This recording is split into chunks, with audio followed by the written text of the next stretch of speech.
Assalamualaikum warahmatullahi wabarakatuh. Bertemu dengan saya, Retno Sugesti. Di sini saya adalah salah satu dosen yang ada di program studi kebidanan program sarjana terapan. Kebetulan kali ini saya akan membahas satu mata kuliah yang akan saya bawakan, yaitu Communication Skill and Public Relation in Midwifery. Apa sih itu? Nah, bidan itu perlu sekali kita belajar, salah satunya adalah communication skill. Communication skill ini adalah lanjutan dari tahapan level 5 kita. Nah, teman-teman yang akan kuliah di tahapan program studi ini adalah masuk lanjutan ke level 6. Level 5, teman-teman sudah belajar tentang komunikasi. Ini adalah keberlanjutan bagaimana teman-teman akan mengaplikasikan tentang komunikasi itu sendiri ke dalam kehidupan sehari-hari di bidang pekerjaannya. Sehingga levelnya akan bertambah, ya. Itu adalah untuk communication skill. Baik, itu adalah penjelasan terkait dengan mata kuliah yang akan kita tempuh. Untuk itu kita langsung saja masuk ke dalam tahapan pertama, sesi pertama, yaitu konsep komunikasi.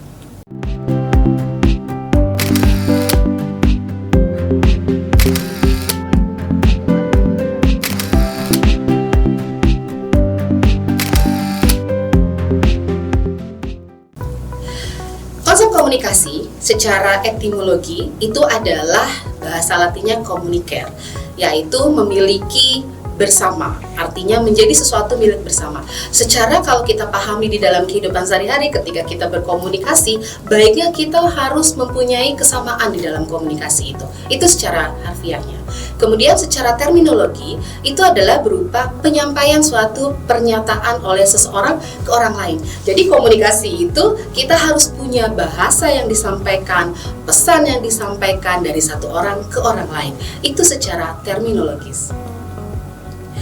Beberapa ahli mengatakan bahwa komunikasi itu harus ada ide. Ketika kita berbicara dengan orang lain, kita harus punya satu ide yang akan disampaikan. Kemudian harus ada informasi, ada gagasan, ada emosi di dalam komunikasi itu yang bisa kita sampaikan terhadap orang lain. Sehingga ada penyaluran yang harus kita berikan kepada orang lain itu dari si pemberi pesan kepada penerima pesan. Bagaimana sih komunikasi itu penting dalam dunia kebidanan?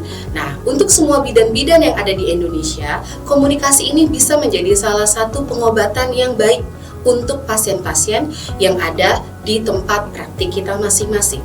Karena beberapa ahli mengatakan bahwa komunikasi ini sangat dibutuhkan, juga didukung oleh penelitian-penelitian yang ada, bahwa bagaimanapun penelitian ini yang dilakukan bisa meningkatkan pemahaman dan kepatuhan pasien, membangun kepercayaan dan rasa aman, membantu pengambilan keputusan yang tepat, menangani situasi darurat dan efektif, meningkatkan kualitas pelayanan kesehatan, menyesuaikan dengan latar belakang sosial dan budaya pasien.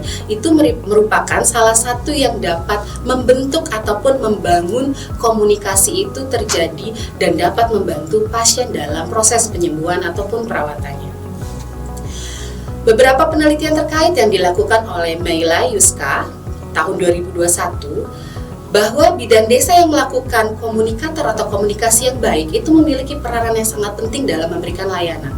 Salah satunya informasi, karena bisa saja terjadi gap di antara pasien dengan bidan ketika memberikan informasi edukasi di mana untuk meningkatkan kesehatan itu sendiri.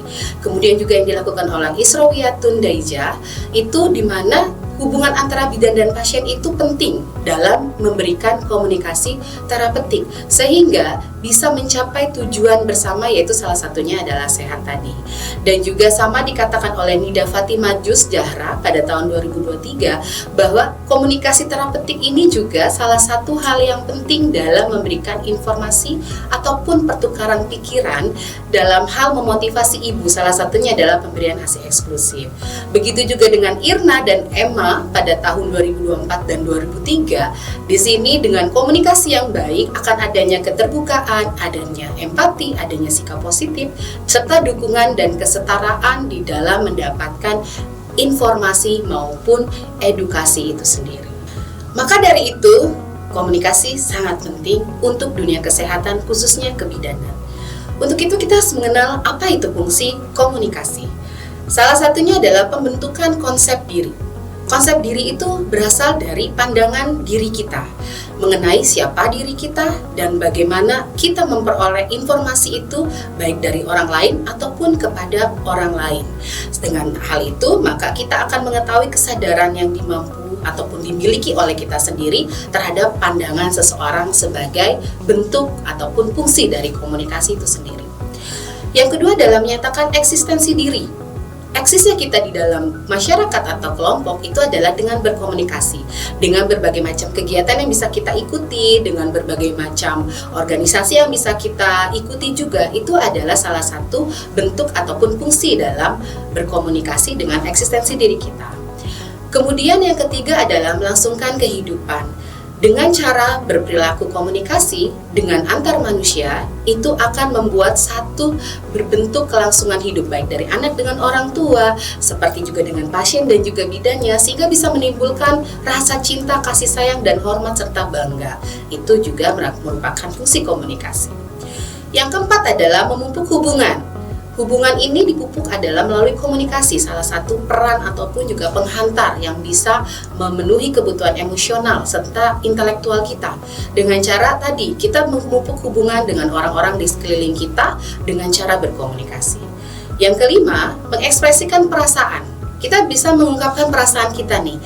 Ekspresi kita bisa melalui pesan kita verbal, yaitu melalui bahasa ataupun komunikasi yang kita sampaikan, ataupun juga non-verbal dengan cara kita menyentuh, tersenyum. Itu adalah bahasa non-verbal kita yang bisa kita informasikan kepada banyak orang di sekitar kita.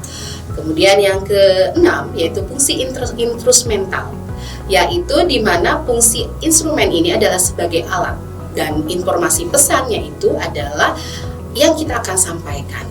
Dan mengajarkan ilmu itu adalah edukasinya, itu juga sebagai hal yang akan kita berikan. Juga bisa ada cara menghibur itu dalam komunikasi itu sendiri, dan juga pastinya bisa mempengaruhi orang lain dari komunikasi itu sendiri. Kita lanjut dengan unsur-unsur komunikasi. Yang pertama adalah komunikator. Komunikator ini adalah orang yang akan menjadi pembawa pesan atau menyampaikan pesan atau sumber informasi. Kemudian ada komunikan. Komunikan ini adalah orang yang akan menerima pesan, orang yang akan kita ajak bicara. Itu adalah komunikan. Yang ketiga ada pesan. Pesan ini adalah ide ataupun informasi yang kita bawa yang akan disampaikan. Kemudian ada umpan balik. Umpan balik itu adalah apa yang akan disampaikan, feedback balik dari komunikan kepada komunikator itu sendiri. Yang kelima adalah channel. Channel ini adalah bagaimana pesan itu disampaikan, baik dari pesan suara menggunakan apa. Misalkan kalau misalnya kita sedang melihat TV, berarti kita ada di saluran TV. Kita mendengarkan radio, berarti ada channelnya di saluran radio. Kalau kita bertatapan langsung, bisa jadi melalui gelombang suara yang kita sampaikan dengan gelombang suara tersebut sampai kepada komunikan. Kemudian dampak. Dampak ini berbagai macam emosi yang bisa dirasakan. Kalau pesannya adalah pesan bahagia, berarti sukacita yang akan terjadi. Tapi kalau misalkan pesannya itu adalah menyedihkan, maka akan ada kesedihan atau ketidakbahagiaan di sana dampaknya, dan berbagai macam dampak lainnya. Model proses komunikasi itu biasanya kita melihat siapa sih yang kita ajak komunikasi. Sering sekali kalau misalkan pada kenyataannya di dalam dunia kebidanan, ketika kita berkomunikasi dengan orang lain, kita melihat dari siapa yang kita ajak berkomunikasi, yaitu pasien kita. Apakah dia lebih tua? Apakah dia memiliki jabatan? Apakah dia lebih muda? Apakah dia beda jenis kelamin? Itu akan mempengaruhi, sehingga di sini ada model di mana kita melihat siapa yang kita ajak komunikasi.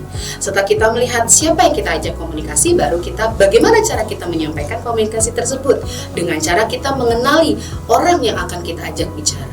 Kemudian sekiranya saluran apa yang pas? Berapa banyak orang yang akan kita ajak bicara? Kalau misalnya satu orang, apakah kita membutuhkan alat bantu atau media lain? Atau misalkan ternyata lebih dari 5 orang, apakah kita membutuhkan saluran lain untuk bisa menyampaikan pesan tersebut? Nah, kita bisa melihat lagi dari kesesuaian siapa yang kita ajak bicara dengan jumlah dan juga ruangnya. Kemudian kepada siapa komunikan ini? Jadi komunikan ini siapa? Kalau pasien, berarti kita memberikan pesan sesuai dengan kebutuhannya. Kalau hanya teman biasa atau hanya lewat, kebetulan kita berkomunikasi, maka kita sesuaikan juga tuh untuk informasi ataupun siapa yang kita ajak bicara tersebut. Dan yang pasti ada efek tadi seperti dampak yang akan terjadi ataupun yang akan dimiliki oleh si pasien itu ataupun orang yang kita ajak bicara akan mendapatkan dampak, dan itu akan terus berputar sampai dengan kembali lagi efeknya kepada si komunikan itu sendiri. Kemudian ada faktor-faktor yang mempengaruhi komunikasi. Yang pertama adalah perkembangan. Tadi sedikit saya bahas juga, ternyata usia itu mempengaruhi, baik muda ataupun tua. Kadang kalau kita berbicara dengan orang yang lebih tua, itu akan memiliki perbedaan bahasa dan juga intonasi suara. Dan kemudian juga kalau yang lebih muda, kita pun juga akan memiliki perbedaan bahasa. Contohnya ketika kita menangani pasien dengan status ataupun usia remaja, pasti kita akan menggunakan bahasa yang berbeda ketika akan mengkomunikasikan dengan pasien remaja. Kemudian juga proses berpikirnya pun juga akan berbeda, karena penempatan diri kita sebagai tenaga kesehatan khususnya bidan ketika kita berbicara dengan remaja, kita akan menyesuaikan bagaimana berperilakunya remaja, bagaimana komunikasi yang harus dibangun dan dibentuk dengan remaja itu sendiri. Kemudian kita lihat bagaimana persepsinya. Kejadian ataupun peristiwa yang terjadi dalam komunikasi itu sendiri juga penting. Bagaimana seseorang bisa ada di tahapan pada saat berkomunikasi dengan kita. Apakah ada suatu masalah atau kejadian, ataukah memang kita hanya berbicara seperti biasa saja. Nah, itu akan kita sesuaikan dengan peristiwa itu sendiri. Kemudian nilai ini juga akan mempengaruhi peran dari perilaku itu sendiri. Ketika kita melihat seseorang pasien dengan standar ataupun nilainya terhadap suatu hal, baik terhadap kejadian ataupun terhadap satu asuhan ataupun tindakan yang diberikan, dia akan memiliki nilai yang berbeda terhadap tindakan yang akan kita berikan. Nah, ini akan mempengaruhi bagaimana komunikasi itu bisa berhasil dan tidak berhasil jika kita tidak bisa memberikan nilai yang sesuai dibutuhkan oleh pasien itu sendiri ataupun mempengaruhi perilaku mereka. Kemudian ada latar belakang sosial budaya.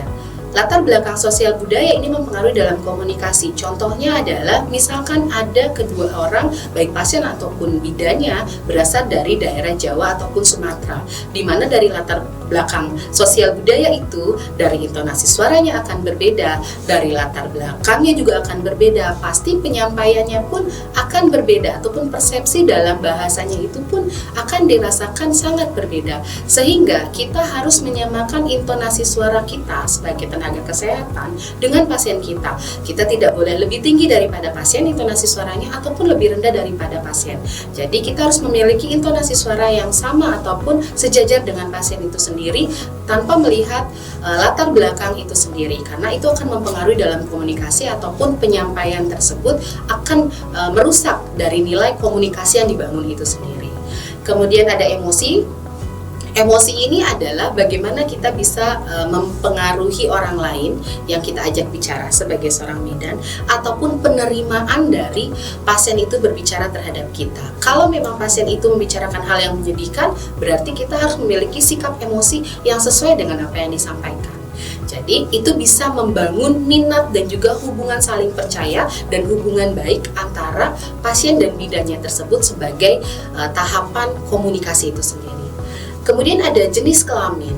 Jenis kelamin itu pastinya ada dua jenis kelamin, laki-laki dan perempuan. Ada adat istiadat di dalam satu daerah bagaimana ketika berbicara dengan lawan jenis, bagaimana berapa lama kita harus memandang sesama lawan jenis ataupun tidak sesama lawan jenis, itu akan mempengaruhi juga dalam proses komunikasi. Jadi ikuti tata cara dan juga adat istiadat setempat dalam berkomunikasi, khususnya kita akan kesulitan dengan lawan jenis.